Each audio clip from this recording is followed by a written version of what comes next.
Hey everyone, welcome back to Catching Up with the Walkers. Thank you so much for stopping by. And we are going to get started off today with a video with the death layer chickens out here in the front of the house with our chicken tractor. So, they laid the first egg. That's great news. The bad news is I don't have a door yet or a nesting box for them to lay in.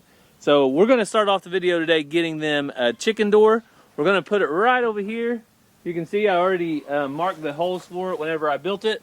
And Cassie is actually finishing up her, what's it called, outline for her talk that she's going to be doing on chickens. So she'll be out in a minute and she'll inspect the door when I'm finished to make sure it's, you know, up to her standards. I don't know what those standards are, but we'll find out. And after that, we need to move the sheep tractor. So we're going to move them over into the big pasture and let them actually just use the sheep tractor itself. So let's get this door done so Cassie has a place to get eggs. So we've had people worried about predators just using this chicken wire, but guess what? Predators stand no match for a guard dog like Shelby and JoJo. So the inspector's here just before the work begins. I quit sitting around. All right, I don't want to be in trouble, so I'm gonna get to work.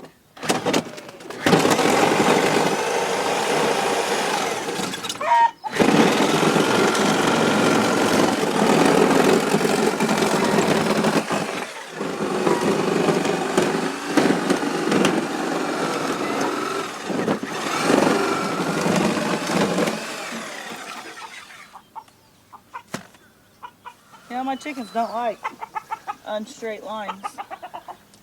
All right. So on the inside, are we gonna make it more like a cozy nesting box So they won't get in it? we have whatever you want to do, Chicken Queen. The Chicken Queen, once she speaks, we all listen and do what she wants. So I think I said we could put a divider right here so you have two boxes, or if you want to do one, you can make one big box. I think we have some of those boxes that you could just sit in there. One box is plenty. One box is plenty. So, I mean, one box for every 5 hens. One box. That's your free tip for the day. Oh, okay. So how's your speech going? Well, I've been working on it. So if you come to the Okie Homesteading Expo on Friday, I'll be speaking something there at 11, at 10? Yeah. I think at 10, 10:30, 11, somewhere around in there. And I will give you more tips about backyard chickens and starting your own flock. All right, there's what you have to look forward to.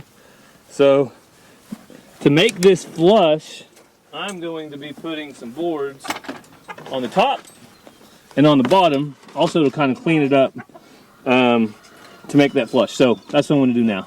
So, to give you an idea of what we're doing here, I had to make a flush surface for my barrel bolt to secure the door, and for my hinges. They both needed to be level. So what I'm doing is, this will be our door, and it's going to open up like this. And what that does is, a lot of times it will keep the chickens let them feel more safe whenever you're opening the door. So also they don't escape as easy. So if your door opens like this, they have the whole way to get out. But if you open the door up like this and reach in like that, a lot of times they feel more safe and secure because you only have to open it a little bit to get inside. So I put on a board at the bottom. Now I'm going to put one in up top. I'll leave about a 1/4 inch gap spacing, and we should be good. All right, silver death layers, you're about ready to get populated. Cassie has big plans to incubate their eggs, but it's got to start with eggs. So, works great, looks great. All right, so that is the chicken tractor. So now it's time to go move the sheep tractor. For the first time, we're going to put it on real grass, is what I call it. Okay.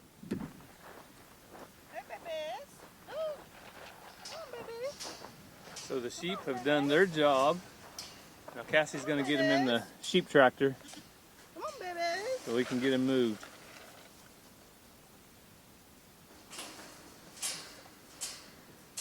And they do not need very much feed right now, but look the grass, how they eat it down to nothing. So Tell us, Cassie, about the range wars between the cattlemen and the sheep herders. Oh yeah? Because sheep apparently are really bad on grass. Kind of like horses. They pull it up right at the bottom instead of like leaving some.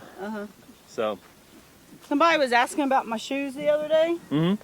So these are our Crocs. They're just a different style of Crocs. I prefer them over the other ones, but they protect my toes at the end because I cut my foot real bad wearing flip-flops out here one time.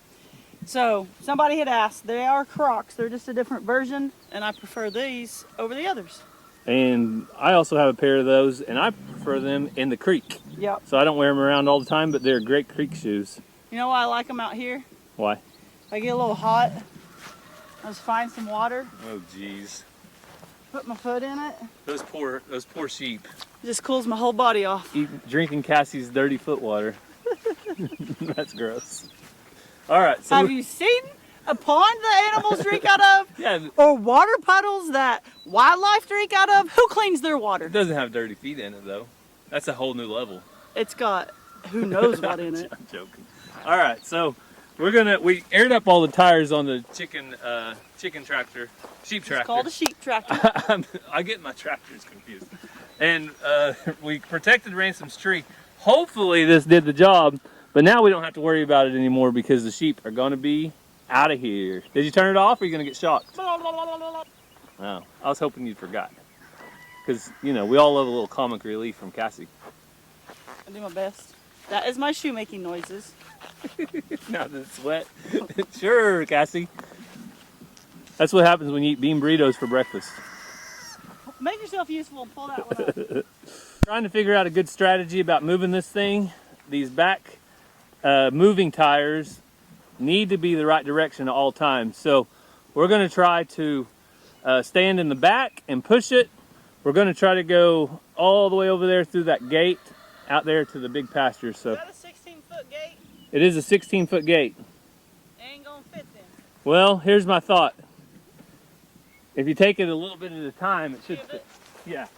It should kind of go in at an angle.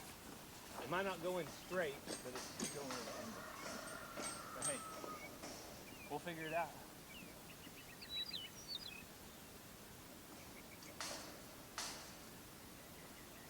Ready? Yep. Nice and slow.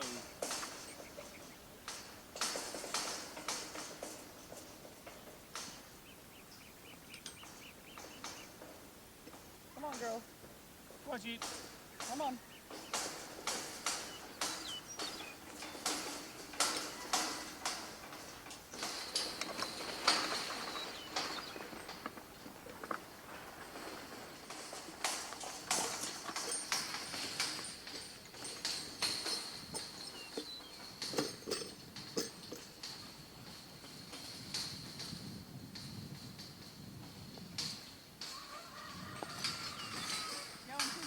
So the sheep tractor is moved, but it wasn't easy. And it wasn't easy because we have a 16-foot gate and the wheels stick out about 18 feet.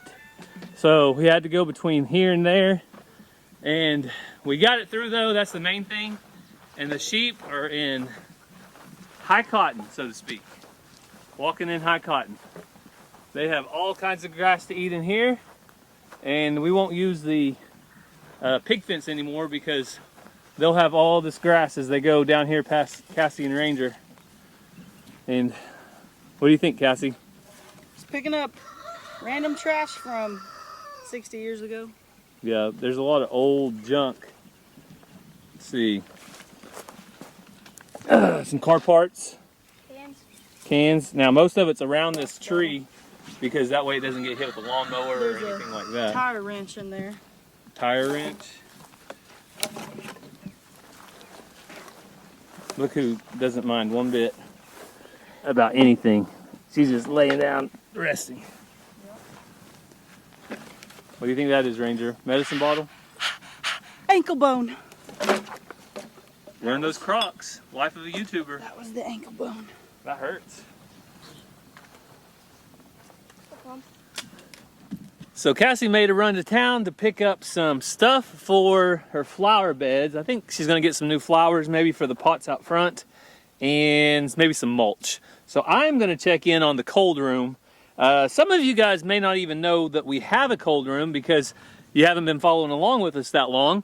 But right behind me is our shipping container. It's a 20-foot shipping container, and we transformed it. We changed it into a cold room for processing. And we are going to be hosting the Okie Homesteading Expo pre-event of whole hog processing. So we're going to have Andy and Doug from Hand Hewn Farm. They're going to be here, and they're going to be putting on a class where people can learn all about processing a whole hog.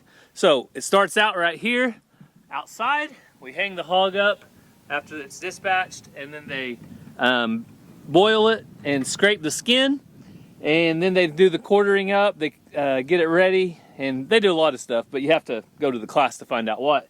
But then it goes into the cold room, so that's where we're headed.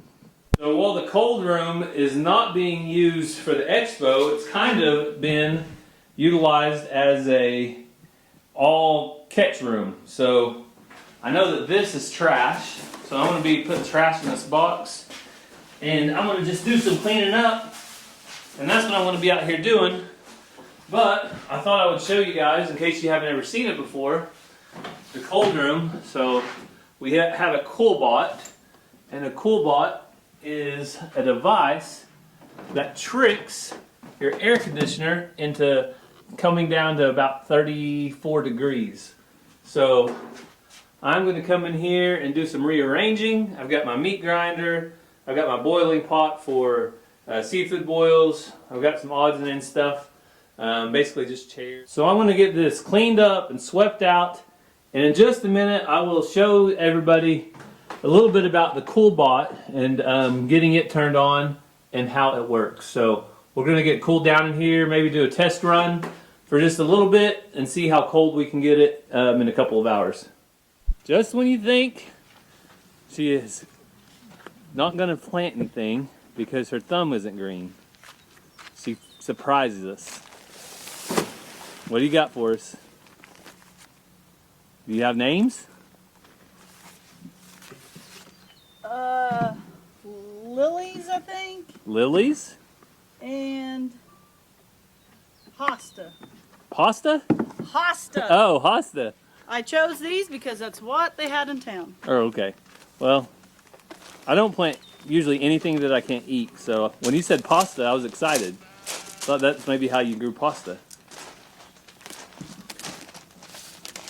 Alright, well, there's what Cassie's got to work with, so we'll catch back up with her in just a little bit, maybe show you guys the finished result.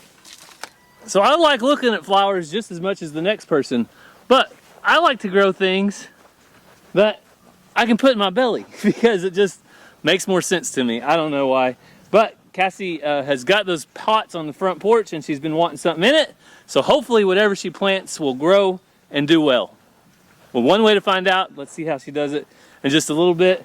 I'm going to finish up the cold room and get it cooling because I want to test it out. If we do run into any issues, I want to know about it sooner rather than later. So I'm going to get the CoolBot going, and to do that, it's very simple. All we have to do, we plug in the air conditioner, plug in the CoolBot, and we have to set this to,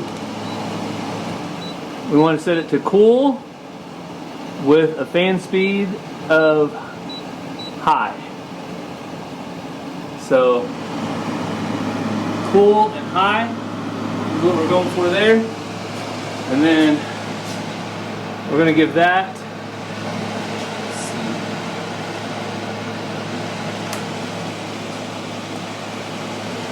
and it says the room is at 83 degrees right now. So I'm going to get out of here.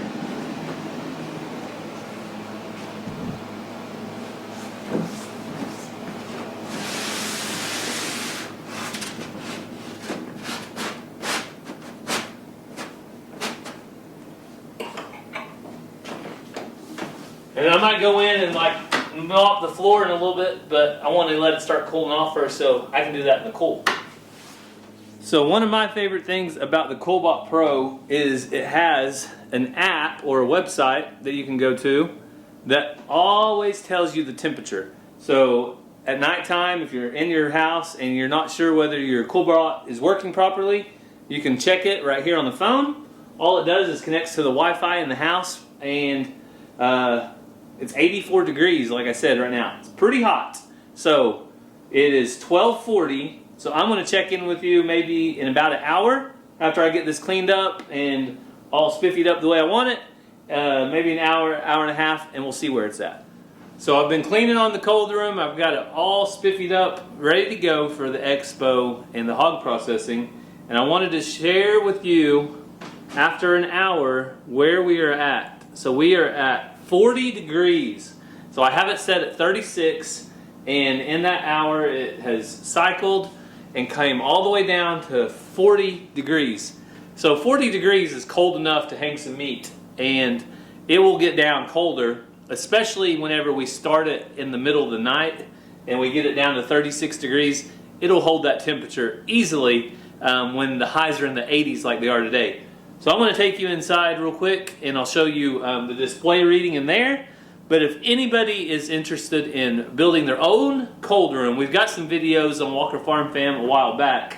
But the key is the CoolBot. The CoolBot really makes all the difference, because without that, you'd have to buy a refrigerant unit and do a lot of other stuff. But this makes it easy for anybody. So to help keep the temperature regulated inside the cold room, I have this 4-inch thick styrofoam right here. So we're going to go inside. Oh man, I can already feel the cold air.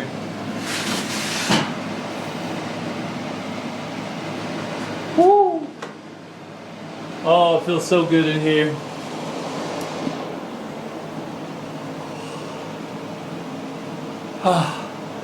It's like a breath of fresh air is what it's like in here. So these lights up here are moisture resistant, and I've got the rails up here to slide and hang meat on. Got those off of Amazon. So all the things you need. It's really not that hard to make your own cold room. But right now I'm going to go ahead and turn it off. Let's see, I'm going to pull the plug. So we're at 42 degrees. There we go. So I pulled the plug because I just wanted to test it and make sure everything was working properly. Just in case I needed to go grab another air conditioner unit or something. But everything is working like it should. We've got our tubs. I'm going to move this meat grinder out, and that butcher paper, I think is what that is. Yep, freezer paper. I'm going to move this stuff out there, and then everything else is set and ready to go. So here on Catching Up with the Walkers, we don't want to disappoint. So make sure Cassie's eating at least once on the video. How's the chicken? Cold. Cold? That's not good. I'll eat cold pizza. I don't know if I'll eat cold chicken. Ransom was wasting it, so I finished it. Okay. Well, I'm going to show them your beautiful flowers or plants. Do you want to tell them what they are? I already did. Oh, you already did? Oh, maybe I didn't. I don't remember you telling them. The dark green ones that are kind of tall are lilies. Okay. Some lilies. Yeah, remember because you thought I said pasta? No. Hosta? Is that what they're called? Oh yeah, pasta. Hosta, lilies. And why did I pick these? Because this is what our local place had. So this is what they had. Apparently people do this before the end of May. Well, you know, I think they look awesome. You did a great job. Thanks. Now, the question is, will you be able to keep them alive? Till Wednesday, yeah. Till Wednesday. So don't come to our house after Wednesday if you want to see live plants. I think you'll do better than Wednesday. I think you'll get them. So they're right up here. You got all summer off. School teacher. Problem is I forget. You forget to water them? Yeah. And Well. Jesus don't send enough rain sometimes. Well, they're all in pots, so they will need watered semi-regularly. So the day that you're watching this is probably Friday, and on this day we are going to be right in the middle of day one of the Okie Homesteading Expo.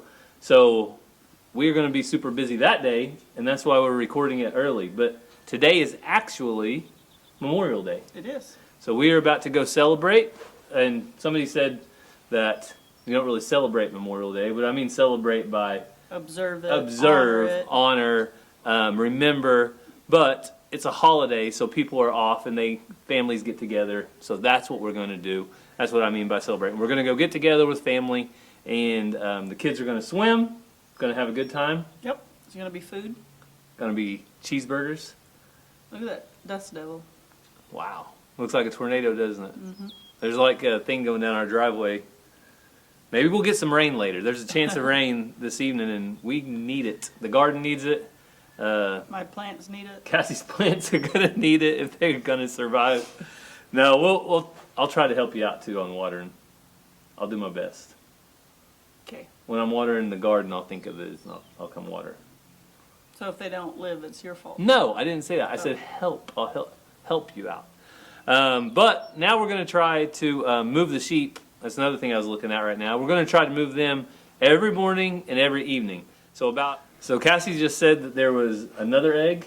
Yep, there's another egg in the death layer pen. So that's 2. So I think after a couple weeks or maybe a month, then you'll be ready to start looking at hatching a few. Probably. That'll be exciting to be able to grow that flock. And I know there's people interested in buying death layer eggs once you get them ready.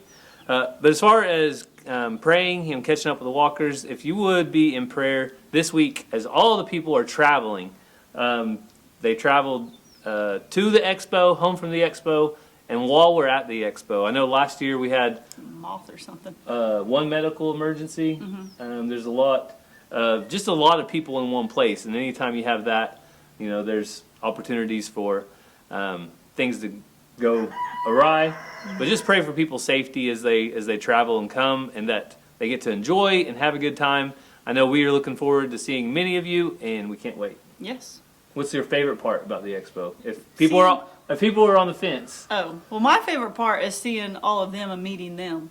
But if they're on the fence, well, 1, are there people you want to meet? But 2, just being able to walk around and see all the vendors and hear all the wealth of knowledge in one place. And being with like-minded people that like the same type of vendors. So like everybody that's looking at the same type of stuff. Did you hear Rachel yesterday? She said there's a knife guy going to be there. Cassie's going to be trying to bring home knives. I also heard there was chocolate-covered cheesecake. Oh, I'm getting some. I did not get any last year. I got a hot dog and a Snickers last year. I didn't get I still have my ticket for my hog fry ticket. Yeah. So if those guys are back for the hog fry, I'm going to have my ticket ready. They're not. But I did hear there were going to be Indian tacos. Yes. So a lot of things to look forward to. So if you're local, you're close to Pryor, Oklahoma, if you're watching this on Friday, you still have time. Jump in your car, run down to the Mays County Fairgrounds, or plan on coming Saturday and come see us because we're going to be there and we can't wait. So we thank you guys for following along with us here on the farm. We hope you have a great day and God bless. Love you guys.